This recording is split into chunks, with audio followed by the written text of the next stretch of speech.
네, 오늘은 3월 15일 월요일입니다. 본문은 누가복음 18장 15절에서 30절의 말씀, 누가복음 18장 15절에서 30절의 말씀이 되겠습니다.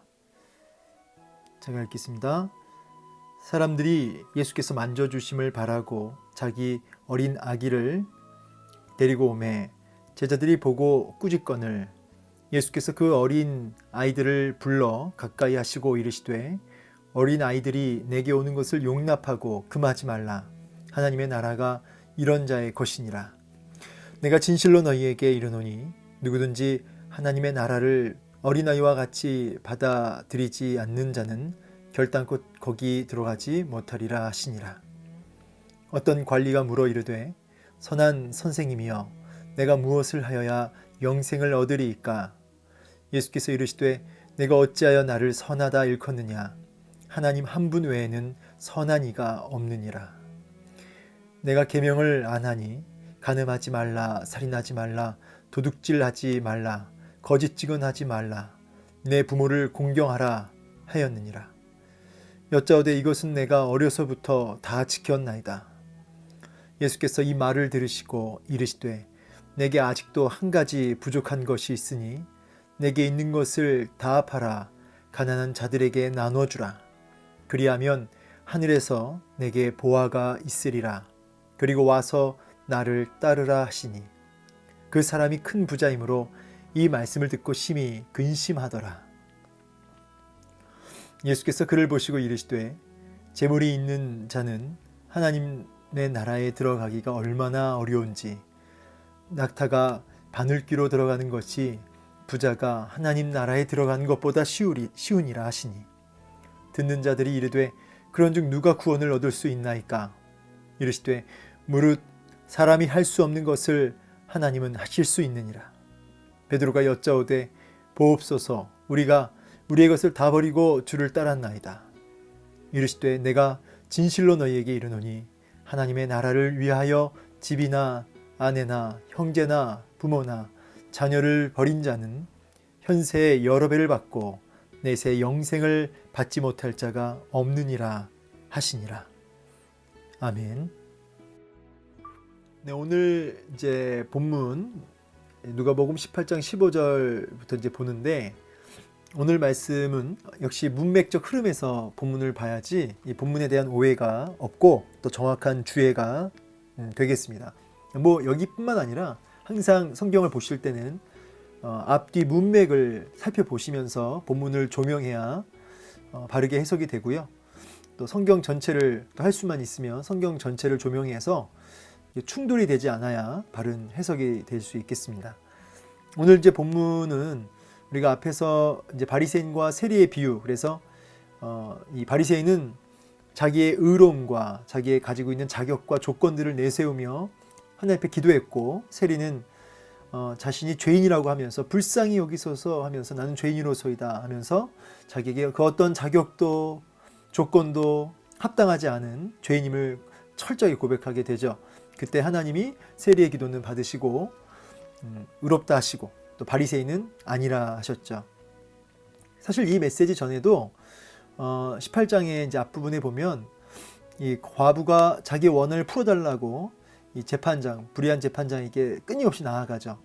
사실 이 과부도 우리가 무엇을 볼 수 있냐면 이 과부도 여러 가지로 자격과 조건과 어떤 의로움과 모든 것이 합당치 않은 그런 합당치 않은 모습으로 나타나죠.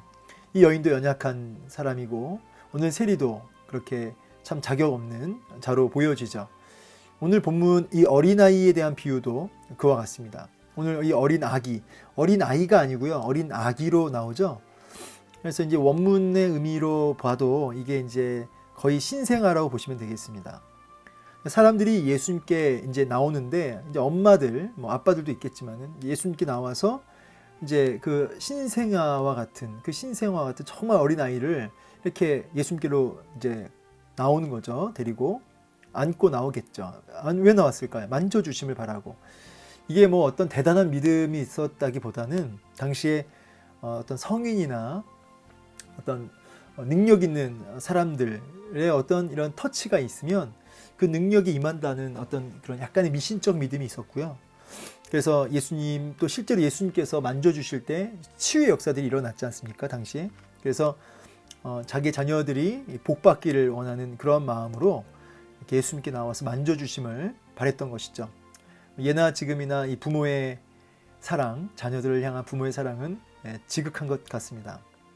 어쨌든 이 엄마들이 예수님을 정확히 알았다기보다는 그저 자녀에 대한 사랑으로 예수님께 나와서 만져주심을 바랬던 것이고요.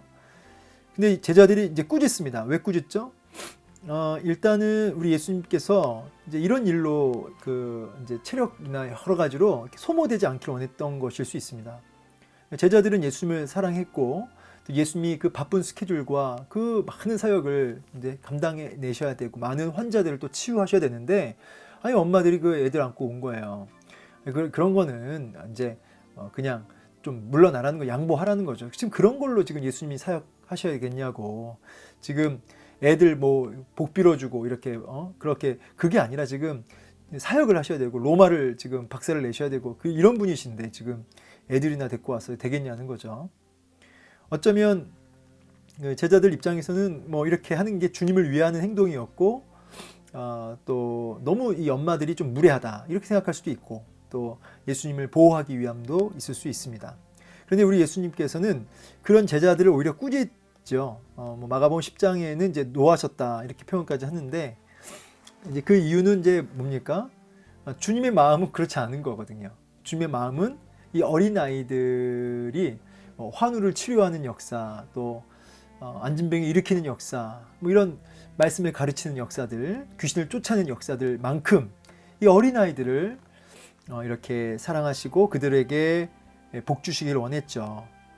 특별히 오늘 본문에서는 하나님의 나라가 이 어린아이와 같은 자의 것이기 때문에 그들에게 마음껏 이제 은혜를 부어주시기를 원했던 것입니다. 자, 이게 저는 무슨 생각을 하냐면 제자들은 어쨌든 주님을 생각하는 마음으로 어린 아이를 안고 아가들을 안고 오는 것을 막았죠. 근데 주님은 그런 제자들을 꾸짖죠. 자, 여러분 어떤 생각을 해보십니까? 우리 교회가 오늘날 교회를 너무나 사랑한 나머지 정작 교회 머리 대신 하나님 기뻐하지 않는 행동을 할 수 있다 이 말이에요. 이해되십니까? 우리가 사실은 이제 교회가 이렇게 한국 교회 안에 여러 가지 문제들이 있고 교회가 이렇게 나뉘어지거나 참 아픔 있는 교회들도 있죠. 근데 보면은 그 안에 들어가 보면 교회가 이렇게 나뉘어지고 큰 상처나 아픔으로 들어갈 때 보면 다 이유가 뭐예요? 서로 저마다 교회를 사랑한다고 그래요. 사랑한다. 교회를 사랑하기 때문에 그랬다는 거예요. 교회를 사랑하는 그 마음 때문에 교회가 찢어지는 게 여러분 좀 이해가 안 되실지 모르겠지만 실제로 그렇습니다. 이게 다 뭐가 문제입니까? 교회를 사랑하는 그 마음은 알겠는데 그게 하나님의 뜻 앞에 각자가 죽어지고 하나님의 뜻 앞에 각자가 교회를 사랑하는 그 마음과 그 열정마저도 내려놓고 하나님의 뜻이 무엇인지를 같이 살피고 그 뜻 앞에 서로가 죽어져야 되죠. 순종해야 되겠죠. 그래서 하나님의 뜻만 드러나야겠는데 하나님의 뜻은 또 하나님의 본심, 하나님의 마음은 제쳐두고 각자가 생각하는 하나님 사랑에 붙들려 있으니까 그렇게 나뉘어지고 어떻게 그럴 수가 있을까요? 한 그리스도를 머리로 예수님을 머리로 둔 한 몸, 한 지체인데 각자가 하나님 사랑하는 방법이 다르고 생각이 달라요. 그러니까 결국은 이렇게 아픔 속으로 찢어지는 모습으로 가는 거죠. 자, 그래서 주님 꾸짖습니다. 너희들이 나를 향한 마음 알겠는데 그거 아니다. 내 마음은 그거 아니다. 왜 내 마음을 모르고 왜 너 마음으로 나를 이렇게 하냐 이렇게 말씀하십니다. 네, 여러분 그래서 교회를 사랑하시는 성도님들께 부탁드립니다. 사랑하는 마음이 하나님에 대한 지식에 근거하시고 말씀에 근거하시고 기도를 통하여 분별하시고 잠잠히 그죠? 잠잠히 눈물로 기도하시며 분별하시고 그 하나님의 뜻 앞에 죽어지는 가운데 하나님과 그 몸된 교회를 사랑하실 수 있어야 되겠습니다. 네. 자, 문제는 이 어린아이들을 향한 주님의 이 말씀을 우리가 이제 주목해야 된다는 것이죠. 어린아이들이 내게 오는 것을 용납하고 금하지 말라. 하나님 나라가 이런 자의 것이다.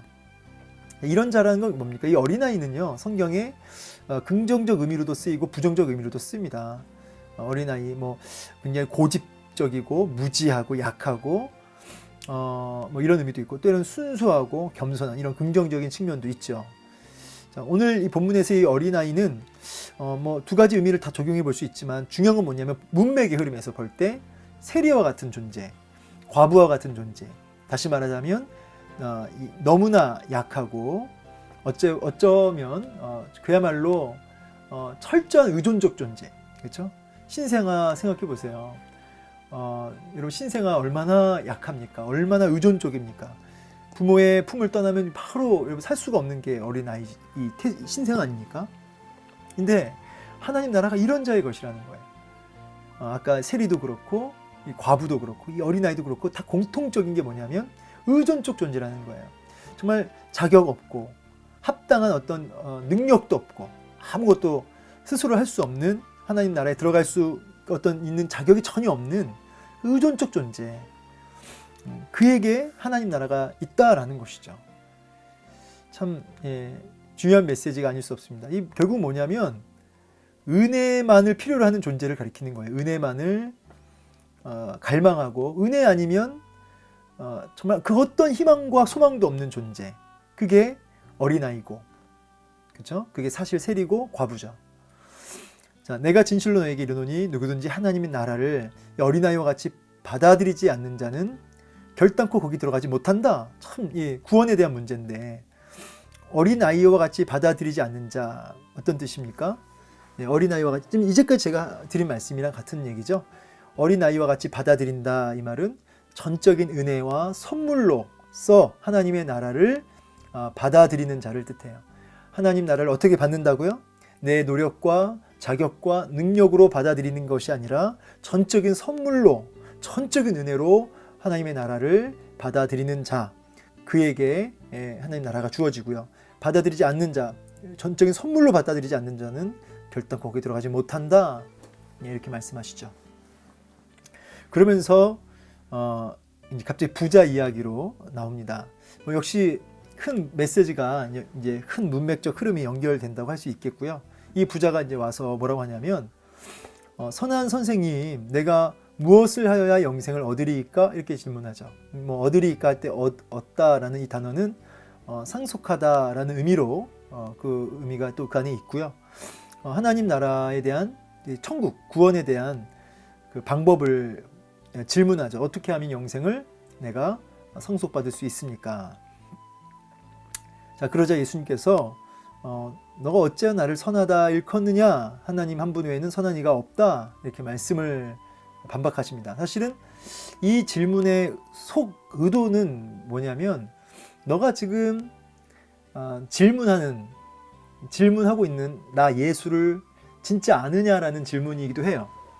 너가 어찌 나를 선하다 일컫느냐? 하나님 한 분 외에는 선한 이가 없다. 그래서 사실은 지금 너가 질문하고 있는 나 예수가 누군지 너가 알고 있느냐? 동시에 예수님이 선하신 하나님 되심을 사실은 또 암시하고 있는 메시지이기도 하죠. 사실은 이 부자는 전혀 지금 질문을 던지고 있는 이 질문을 지금 이제 받으시고 계시는 질문하고 있는 예수님이 질문을 받으시는 예수님이 누군지에 대한 지식이 전혀 무지한 상태죠. 그냥 그래서 선생님 이렇게 얘기하고 있는 것이고요. 자, 이 질문에 주님이 10계명 중에 5계명부터 9계명을 이제 얘기하십니다. 쭉 이렇게. 자, 뭐 1계명부터 이제 보통 이제 4계명까지 하나님과 인간과의 관계에 대한 계명이고 5계명부터 이제 마지막 계명까지를 이제 우리가 뭐라고 하죠? 사람과 사람과의 관계의 계명이라고 하죠. 하나님과 인간과의 관계 속에서 계명은 이제 뒤로 하고서라도 너가 이 인간 관계 속에서 주어진 이 계명도 이 계명이라도 너 지킬 수 있냐?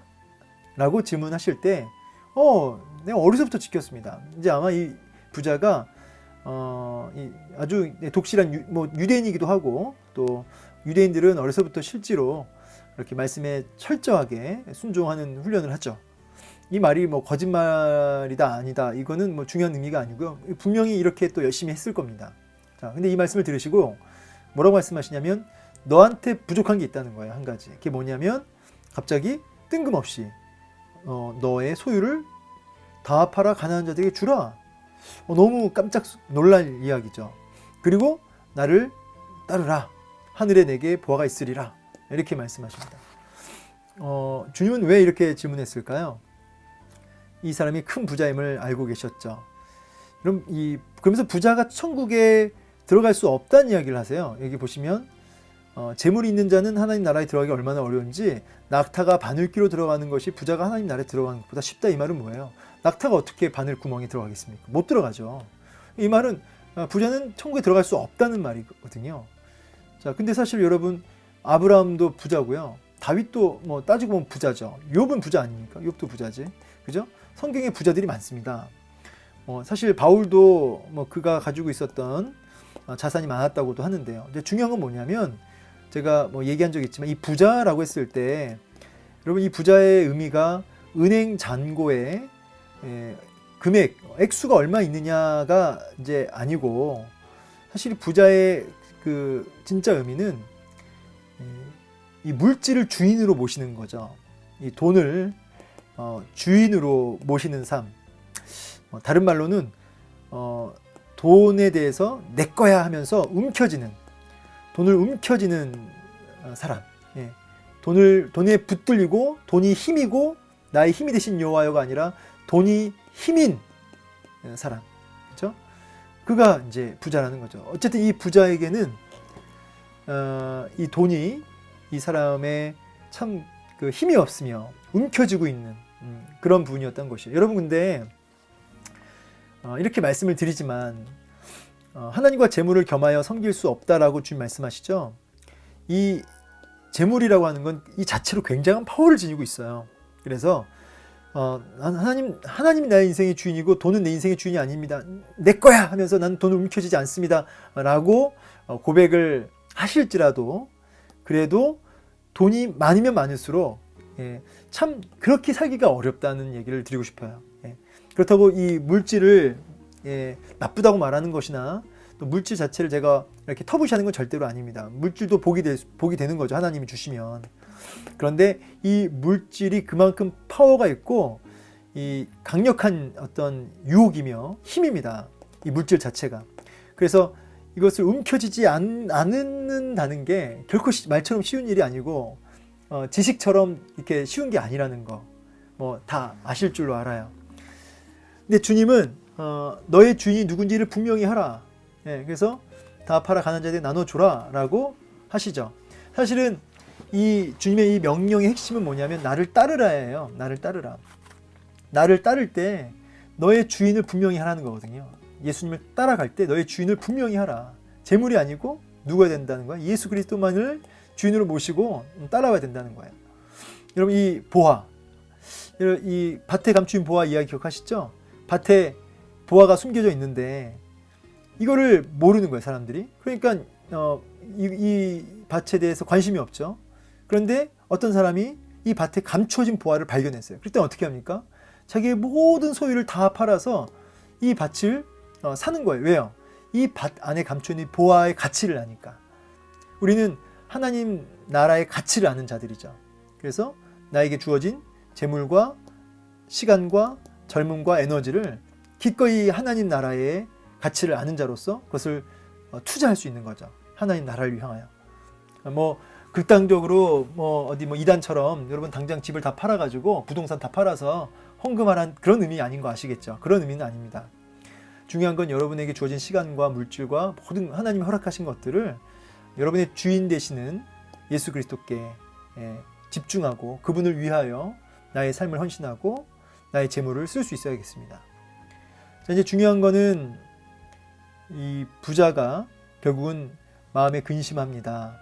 왜냐하면 이 부자는 이 물질에 붙들려 있고 그래서 움켜쥐고 있었던 사람이죠. 참 계명은 지켰는데 마음은 물질에 가 있는 이 부자의 모습을 보면서 참 안타깝죠. 그럴 수 있습니다. 여러분 성도님들, 여러분들이 중직자고 심지어 목사, 장로, 권사일지라도 여러분 그리고 심지어 신앙생활 열심히 안 빠지고 새벽기도도 하실지라도 이 부자와 같이 물질이 돈이 얼마든지 주인이 되고 그것에 붙들려 살 수 있다는 것. 오늘 이 말씀을 통해서 좀 이 경각심을 가졌으면 좋겠습니다. 자, 그러면서 제자들이 질문해요. 진짜 이해가 안 된다. 그럼 누가 구원을 얻습니까? 이제 왜 이런 질문을 했냐면 당시에 이 부라고 하는 것은 하나님께 주시는 복으로 이 부자가 이렇게 부유할 수 있었던 것은 그가 하나님께 복을 많이 받았기 때문이에요. 뭐 실제로 이런 사고방식은 오늘날 한국교회 안에도 많죠. 장로님이 참 복을 많이 받아서 저렇게 사업이 잘 되고 뭐 이런 얘기 많이 하잖아요. 실제로 간증 들어보세요. 간증. 앞에 나와서 하시는 간증들 대부분이 뭡니까? 이렇게 내가 하나님 앞에 했더니 이렇게 복을 주셨다 해서 막 물질이 쏟아졌다. 뭐 건강이 이렇게 쏟아졌다. 치유의 역사가 일어났다. 재물의 복을 이렇게 주셨다.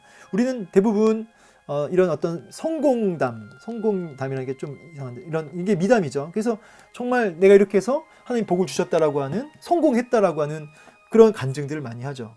저는 단 한 번도 이렇게 해서 실패했습니다. 이렇게 해서 사업이 망했습니다. 이렇게 해서 내가 물질을 다 잃었습니다. 예, 이런 간증을 들어본 적이 없어요. 여러분 이게 좀 사실은 좀 문제이기도 하거든요.